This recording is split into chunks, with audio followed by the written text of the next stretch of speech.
ladies and gentlemen, I'll tell you, lots of bad stuff out there. Lots of bad stuff out there. From Fannie Willis to Letitia James to this horrific judge. All of these people, I think, have shown their extraordinary biases.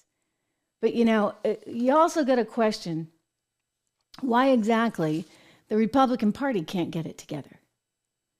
Why can't the Republican Party pull it together?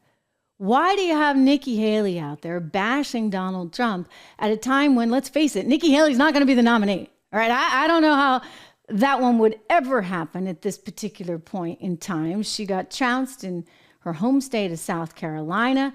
She had a very poor showing with so many independents showing up to vote for her there in New Hampshire. Poor showing in Iowa as well. So she's going to take this all the way through and she's going to continue, it seems, to just bash and bash and bash the candidate who ultimately will be the nominee for the Republican Party. What is the point in that?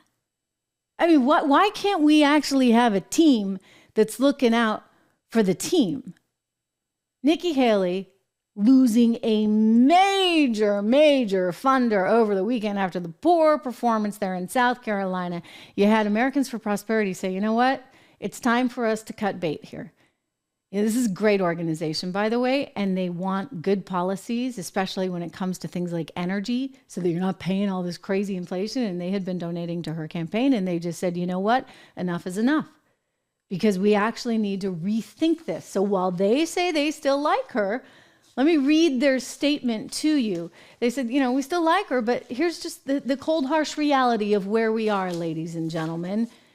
We need to be thinking about our future and the policies and the people that get us there.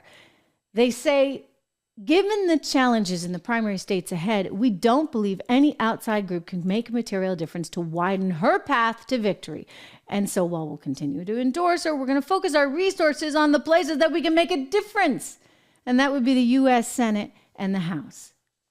So if Donald Trump is at the top of the Republican Party, then you need to think about who else is around him, right? And the reality is, if he gets in and he doesn't have the Senate, he doesn't have the House, then he's not going to be able to accomplish much, right? So the focus now, and this is smart of them, is to say, okay, we're going to cut bait with Nikki, and we're going to focus on these House races. We're going to focus on these Senate races that are ultimately going to provide the wind at the president's back should he win.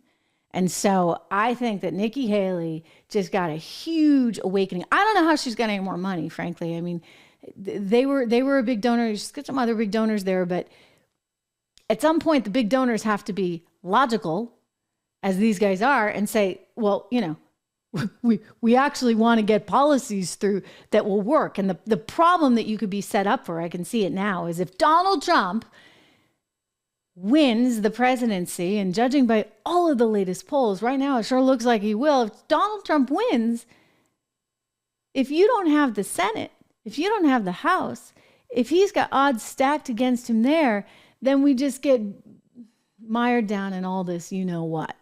There's a word for it. And we don't want that. We want the opportunity to really try and make a difference through better tax policy, through better trade policy, through better border policy, and through better international policy.